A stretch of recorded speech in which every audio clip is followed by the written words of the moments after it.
En direct de chez vous, Jean-Michel Lamazerolle, RCF Charente.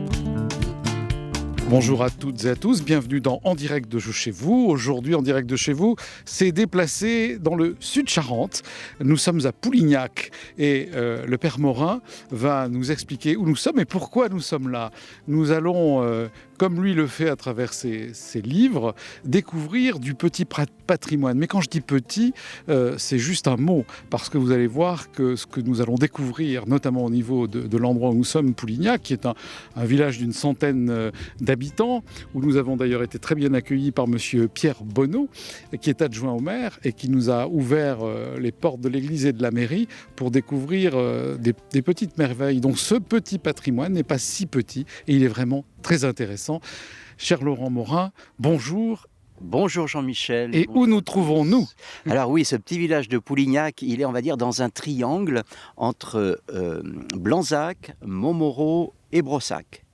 Donc dans le sud Charente. C'est la campagne vallonnée de la région donc, de Montmoreau, entre les céréales, la vigne encore un peu, quelques forêts. C'est une région où l'on va peu et pourtant on la traverse souvent, puisqu'il y a la LGV qui traverse cette commune comme bien d'autres de notre territoire charentais, mais tellement vite qu'on n'a même pas conscience que l'on est dans une terre qui demande d'être connue, reconnue, et comme vous le disiez très bien, qu'il y a des petites merveilles, cachées, discrètes, mais réelles. Bien, alors aujourd'hui, nous nous trouvons devant cette magnifique église du départ du 11e de Poulignac. On va rentrer à l'intérieur. Je voudrais quand même féliciter la municipalité et la dame qui s'occupe des jardins et des espaces verts parce qu'ils ont su mettre en valeur un écrin de verdure, de fleurs, d'arbres qui entourent cette petite église toute simple à l'entrée, mais vous allez voir qu'on va découvrir de très belles choses. Alors Laurent, qu'est-ce que vous pourriez nous dire sur cet endroit et puis aussi l'époque dans laquelle a été construite cette église? Voilà, donc il faut se projeter bien sûr au Moyen-Âge, c'est évident. Et là, au pied de cette petite colline sur laquelle nous sommes, il y a une fontaine. C'est la fontaine Saint-Martin. Alors bon, il faut faire un petit détour pour la voir, mais en général, ces fontaines sont anciennes et montrent déjà à la fois une installation humaine, peut-être dès l'Antiquité ou avant, et peut-être déjà un lieu de culte, peut-être même antérieur au christianisme, puisque l'église a été construite sur cette fontaine, environ à 100 mètres au-dessus, sur une légère colline. Et elle est très précoce, cette église, c'est-à-dire qu'on a souvent nos églises du XIIe siècle. Et là, il faut remonter au siècle antérieur, au XIe siècle, donc on est au début de l'art roman. Et c'est un art roman très, très naturel, très, très naïf, qui se développe là, mais qui a été constamment retravaillé, agrandi, embelli. Et ainsi, par exemple, cette façade est toute simple et toute fruste presque. Et l'intérieur aussi, avec ses baies en plein cintre, qui donnent la lumière, qui diffusent une lumière très douce et très bien restaurée, comme vous le disiez, vers l'an 2000, il y a 20 ans à peu près.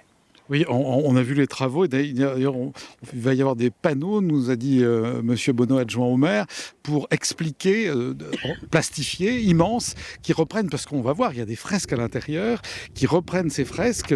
Et c'est monsieur Claude Pénaud qui vient de s'installer en retraite ici, qui est un historien, et qui a fait tout ce travail. Lorsque vous viendrez visiter cette église, eh bien, vous pourrez sans doute profiter des explications très détaillés des dessins qui ont été reproduits là. Et aussi, je crois que vous avez commis un livre tout à fait récemment qui nous invite à nous balader et à visiter ce petit patrimoine. Oui, c'est le rando-guide Sud-Charente qui a pour titre Barbezieux et ses alentours. Et ce rando-guide aux éditions La Geste sort le 15 mai. Et il y a un circuit de randonnée qui intègre par exemple ce petit village de Poulignac et son église et bien d'autres lieux, car tout autour de Poulignac, eh bien, ces villages regorgent de petites pépites, d'églises peintes, d'églises romanes, qui demandent qu'à être connues. C'est une occasion de relier, soit à vélo, soit à pied, soit pourquoi pas en voiture, ce patrimoine rural de notre Sud-Charente. Alors, on vient de pénétrer à l'intérieur de cette église. On a de magnifiques tomettes. La voûte a disparu. C'était une voûte en briques, m'a dit Monsieur Bonneau. Et on voit une magnifique charpente. Une des voûtes a été restaurée quand ils ont enlevé cette voûte en briques.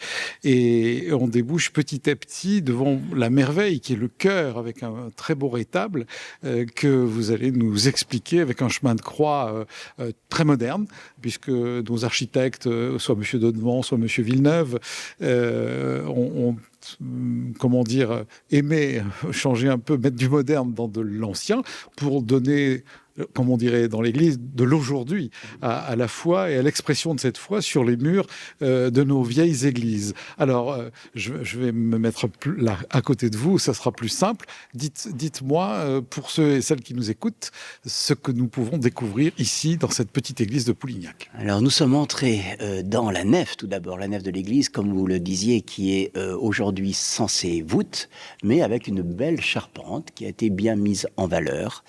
La nef est en partie donc du XIe siècle et en partie aussi reprise un peu plus tard. Alors c'est vrai qu'il y a des éléments plus tardifs, il y a les éléments du début du XVIIIe siècle, ce que l'on appelle la litre funéraire, qui recouvre donc par un bandeau foncé toute la nef avec des armoiries. Ce sont donc des armoiries de la famille de la Tranchade et alliée à la famille de la Tranchade, puisqu'on a au-dessus de la porte d'entrée cette litre. En fait, c'est un bandeau gris noir ou gris foncé qui fait tout le tour de l'église jusqu'au chœur. Et en plein milieu, au-dessus de la porte, on a découvert les armoiries de la famille de la Tranchade. Voilà. Qui possédait donc un vieux logis ici dans ce village de Poulignac, qui est le logis d'Escar, qui est sans doute la plus ancienne bâtisse qui remonte au Moyen-Âge de cette ancienne paroisse, de cette commune. Alors, j'avais envie de vous demander, à l'époque de la construction de cette église, qu'est-ce qui se passe en France et qu'est-ce qui se passe dans le monde ? Parce que on va voir tout à l'heure dans le chœur qu'il y a des influences arabes et donc les gens bougent. Qu'est-ce qui se passe ? Alors, à la fin du XIe siècle, c'est l'époque des pèlerinages. C'est l'époque de Saint-Jacques-de-Compostelle. Beaucoup de Charentais, d'Angoumoisins partent à pied pour ce lieu saint. C'est l'occasion de sortir de chez eux, de voir d'autres régions, et notamment cette Espagne qui est mozarabe, donc qui est en partie sous influence des musulmans, avec aussi une culture, une création artistique qui n'était pas au XIe siècle celle de l'Angoumois. Et puis aussi, c'est le début des croisades. Même phénomène, cette fois-ci plus à l'est, on part vers des terres du sud et on revient avec cette inspiration un peu byzantine, un peu mauresque, qui va embellir effectivement nos églises. Et c'est le cas, donc la transition est toute faite, avec effectivement ce chœur de l'église de Poulignac. Alors, on passe d'abord sous le clocher. Oui, alors on a comme 4 sortes de piliers qu'on imagine, avec une voûte. On sent que c'est très massif et ça permet de porter un poids assez considérable avec le clocher. Absolument. Ce clocher massif, il est séduisant. Pourquoi ? Parce qu'il est d'une simplicité, mais en même temps d'une robustesse qui est assez sidérante. Et puis, la voûte est pleine, elle est très basse. On a l'impression de passer d'un monde à un autre. C'est exactement ça, Laurent. On passe du monde de la terre, la nef, voilà, la vie quotidienne, à un monde quasi céleste, qui est celui du sanctuaire, celui du cœur de l'église, avec son chevet, qui a été refait plus tardivement. Alors là, on n'est plus dans le XIe siècle, comme ce clocher et comme cette nef, on rentre dans le XIIIe siècle. Alors j'avais juste envie de dire que c'est un peu comme chez les orthodoxes, on monte et on rentre dans l'iconostase. Et d'ailleurs, il y a la table de communion, qui est une sorte de barrière, qui nous permet tout d'un coup, d'ailleurs nous allons franchir allègrement cette barrière, et ça résonne déjà autrement, et nous sommes dans un endroit qui a été découvert à la Restauration, absolument fabuleux, d'ailleurs un très beau rétable, mais les murs qui nous entourent, qui ont été refaits, vous disiez, au XIIIe, c'est-à-dire c'est devenu carré, avant c'était arrondi, ça s'est agrandi, et il y a des fresques absolument magnifiques. Partout. Tous les murs, on va dire tous les centimètres carrés sont recouverts de fresques. Alors c'est vrai qu'il y a en bas, évidemment, l'usure du temps. Ça a été forcément dégradé par des siècles d'occupation et de prière dans cette église, c'est logique. Mais on va dire au-dessus d'un niveau à peu près de 2 mètres, il y a des fresques encore bien repérables. Et ça, c'est très fréquent dans le sud Charente. Le sud Saintonge, le sud Angoumois se caractérise par des églises peintes. On en verra d'autres au cours de nos pérégrinations. Mais ici, on a, alors si on les voit de plus près, même si elles sont abîmées bien sûr par l'âge, on a le martyre de Sainte Catherine d'Alexandrie, avec la rouelle, alors tous les instruments de torture de l'époque, on passe les détails, mais voilà, on voit des visages terrifiés. Alors c'est ça qui est aussi savoureux, même si c'est quelque part un peu terrible, voire angoissant. Il faut se mettre aussi dans la mentalité des gens de la fin du XIIIe siècle qui peignaient ces représentations. C'était aussi le choix entre l'enfer ou le paradis, entre le bien et le mal, entre la terreur ou le bonheur. Et là, on a à la fois des visages bienheureux et des visages terrifiés côte à côte. Alors, Sainte Catherine d'Alexandrie, sur ces 2 pans de chaque côté de la baie vitrée, on y reviendra d'ailleurs sur cette baie vitrée, et ensuite on a d'autres personnages que l'on peut imaginer. Alors on a d'abord Saint Michel, qui pèse les âmes, hein, qui est en train de, on voit les plateaux de la balance, hein, qui sont prêts à pencher d'un côté ou de l'autre. Donc il pèse les âmes, c'est sur le côté droit de la fenêtre sud du chevet. Beaucoup de décors floraux. Alors c'est là peut-être qu'on a l'influence orientale ou mozarabe, hein, de ces fresques. Et de l'autre côté, sur la 2e fenêtre, donc la fenêtre nord cette fois-ci, on voit cette fois-ci Saint Christophe, qui semble comme dialoguer avec un petit diablotin. Toujours la confrontation du bien et du mal, de la justice ou de l'injustice, de l'enfer ou du paradis. Saint Christophe, donc, dialogue avec ce diable. Et de l'autre côté... Alors sur l'autre baie vitrée qui fait face au-dessus, il y a d'ailleurs un très beau trésor de cette église, des choses du 19e, hein, qui ont été mises ici. Donc au-dessus de cette fenêtre, enfin au-dessus de cette vitrine. Au-dessus de la vitrine, on a un autre éclairage avec une autre baie vitrée. Alors c'est là l'occasion maintenant de parler de ces 2 représentations sur le verre récente. Hein, peintures. Des peintures sur verre, c'est très prenant. Il faut venir le matin, avec l'éclairage de l'Est, on a une très belle mise en valeur. Ici, donc, de Saint-Martin, en soldat qui partage la moitié de son manteau avec un pauvre, donc pour le secourir, pour lui venir en aide, pour le sauver. Et de l'autre, le même Saint-Martin, qui est l'évangélisateur de l'Ouest de la Gaule, au IVe siècle, et qui remplace les anciens arbres sacrés, hein, les forêts sacrées, par des lieux de culte. Et la fontaine, ici, est dédiée à Saint-Martin. Et l'église est dédiée à Saint-Martin. Donc peut-être un de ces lieux christianisés par Saint-Martin au début de l'église, à la fin de l'Antiquité. D'accord. Alors maintenant, le chevet de l'église, deux magnifiques ouvertures, très très bien décorées, en style mozarabe dont vous parliez, et au-dessus, tout à fait au-dessus, qui touche la voûte, une crucifixion. Oui, il faut lever la tête pour avoir une crucifixion qui est extrêmement détaillée. C'est à la fois une crucifixion et c'est aussi déjà une résurrection. En effet, au pied de la croix, regardez bien, vous avez des tombeaux ouverts et vous avez des personnages, une femme et un homme. C'est presque Adam et Ève. Voilà, c'est ce que j'allais dire. On pourrait penser Adam et Ève, Ève à gauche, Adam à droite, qui sont en train de sortir des tombeaux et de ressusciter avec le Christ en croix. Donc c'est une annonce de la résurrection des morts, préfigurée donc par cette résurrection d'Adam et Ève au moment de la crucifixion du Christ, qui elle est fidèle dans sa partie supérieure aux évangiles. C'est-à-dire on a le centurion qui ouvre le côté du Christ pour que l'eau et le sang en sortent. On a Saint Jean et Marie, donc le disciple bien-aimé et la mère de Jésus. Et on a alors un personnage qui vient là, on a l'impression que c'est un peu le vigneron, le tâcheron de Poulignac, qui est là avec son bac à vendange, qui est là en train de regarder ce qui se passe, avec une bonne bouille de paysans de l'Angoumois du XIIIe siècle. Et il regarde donc vers le crucifié, vers le transpercé, et le ciel s'ouvre. Et au-dessus de la croix, juste quasiment assis sur le bras supérieur de la croix, on a les anges célestes qui annoncent déjà la gloire de Dieu. La croix du Christ est déjà le trône de Dieu, c'est déjà l'annonce de la résurrection.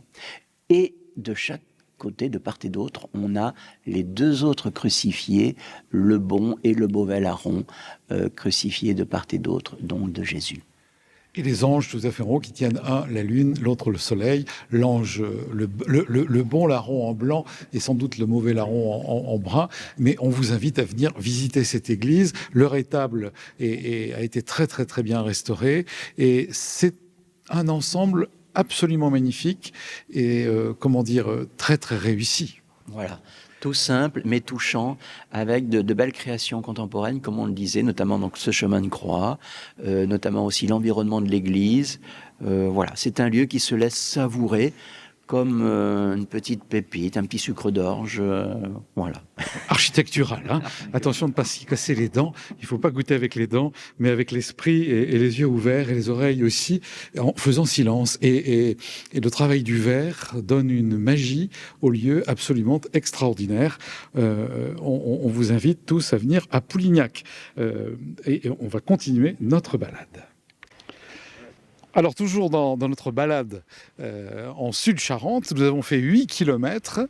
Et après Poulignac, nous sommes à Nonac, bien sûr avec le père Laurent Morin, toujours avec son guide des petites perles du patrimoine, et là du Sud-Charente, c'est-à-dire Barbezieux, Blanzac et autres lieux. Alors, nous nous trouvons à Nonac, devant l'église. Et oui, comme tous ces petits villages de Charente, l'église est au centre, et elle aussi a été très bien restaurée il y a quelques années. Ici, la particularité, c'est que l'on est à l'ombre d'un vieux et gros cèdre qui... il y a de la vie. Hein, oui, il y a de la vie. Il y a de la vie dans ces villages.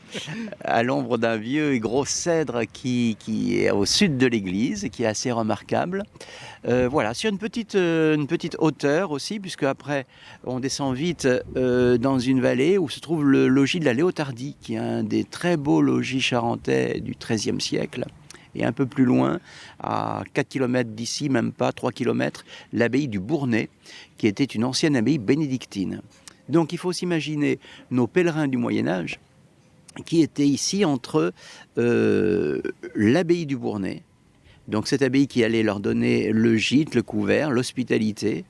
Et puis au nord, nous sommes très vite arrivés à la Couronne, hein, et à l'abbaye de la Couronne où aussi ils avaient reçu le gîte, l'hospitalité, etc. Donc nous sommes sur ce chemin de pèlerinage, et là, il faut aussi une petite église digne pour recevoir ces pèlerins qui venaient un peu de partout, à direction pour la plupart de Compostelle. Alors, on va rentrer, pareil qu'à Poulignac, une entrée très sobre. Oui, façade sobre comme à Poulignac, et une église un peu plus récente. Poulignac, on était dans le pré-roman, hein, pour la grande partie de l'édifice, c'est-à-dire 11e siècle. Là, on va s'apercevoir qu'on est dans la deuxième moitié du 12e siècle. Donc, on n'a pas de traces, a priori, de l'église, s'il y en avait une, antérieure au milieu du 12e. Alors, on va rentrer, comme dans l'église de Poulignac, je ne l'avais pas souligné, mais on descend les marches, et là, il y a des tomettes, et la particularité de cette église, notamment, c'est qu'elle a une crypte. Voilà, c'est bien sûr ce qui en fait l'originalité.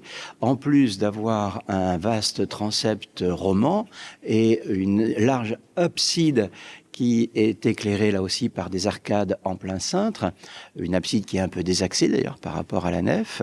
Il y a aussi des fresques, mais au-dessous, on descend une dizaine de marches dans une petite crypte où on peut loger assez peu, 3-4 personnes maximum, avec un autel et avec, là encore, une autre fresque du début du XIVe.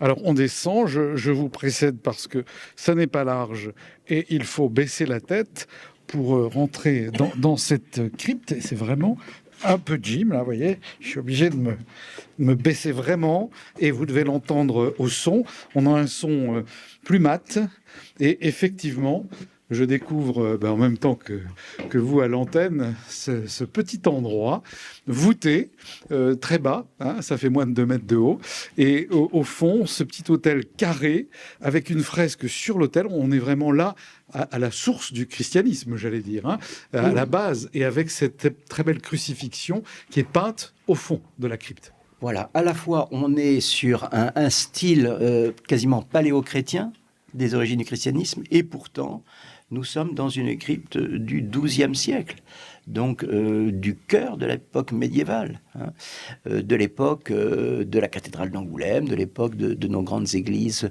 de nos grandes cathédrales.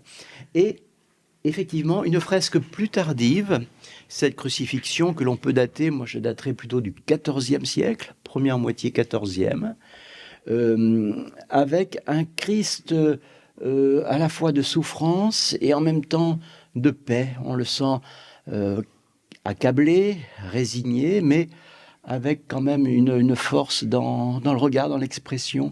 Et puis, au pied de la croix, Marie qui n'ose même pas le regarder, et le disciple bien-aimé qui semble retenir ses pleurs avec un regard dans le coin de l'œil sur l'attitude de son maître, le Christ Jésus.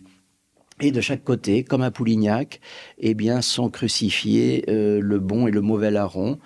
Un qui est emporté par un terrible diablotin, et l'autre, mais on ne le voit pas car c'est effacé, qui devrait être emporté par un ange. Voilà, et toujours le soleil et la lune au-dessus de la croix. Cette chapelle me rappelle, alors c'est pas du tout les mêmes époques, mais les premiers chrétiens dans les catacombes qui avaient des petites chapelles avec des fresques. Et j'avais eu le plaisir avec l'abbé Saint-Roch, qui était un grand historien et le patron de l'Institut pontifical d'archéologie chrétienne à Rome, l'abbé Saint-Roch, eh bien, qui était charentais, oui, comme vous dites. J'avais eu la chance d'avoir de pouvoir pénétrer dans une des catacombes qu'il fouillait et de me retrouver dans un endroit un peu similaire. Oui.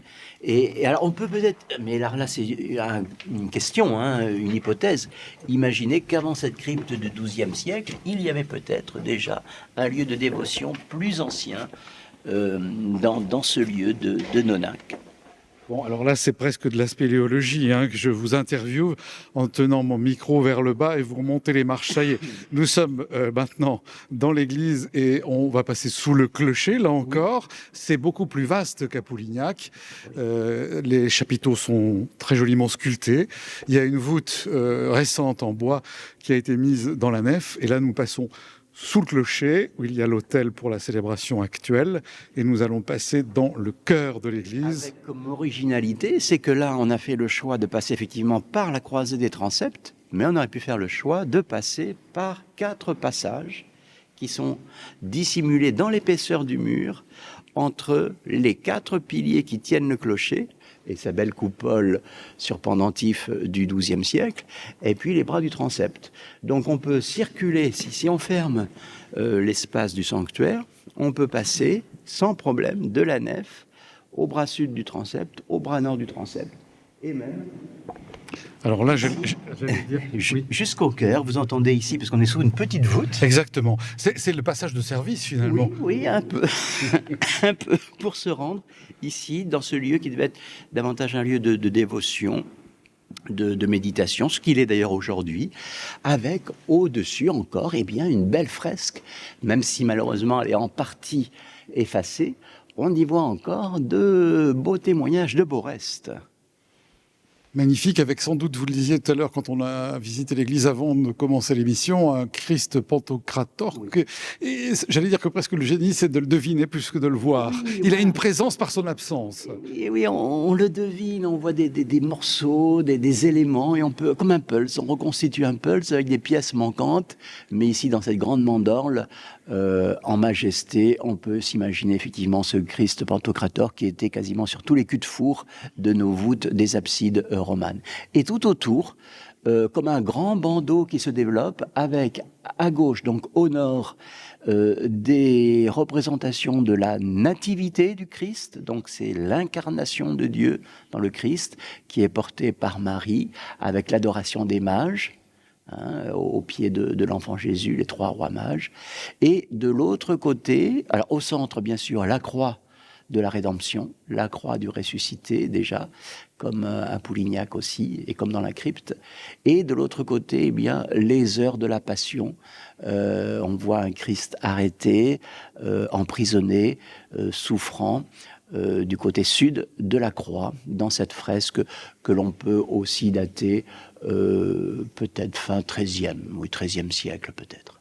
Bien, écoutez, merci Père Laurent Morin pour cette balade dans 2 pépites du sud Charente que sont Poulignac et Nenac. Je répète qu'on peut retrouver ces itinéraires dans votre livre dont vous allez nous rappeler le titre. Barbezieux et son pays. Eh bien, Barbezieux et son pays, on vous invite tous à suivre cet itinéraire. On se retrouvera sans doute, Laurent, pour faire d'autres églises. Mais pour l'instant, on a commencé par ces 2-là, Poulignac et Nenac. Et moi, je vous dis à la semaine prochaine pour une autre émission d'En Direct de chez vous.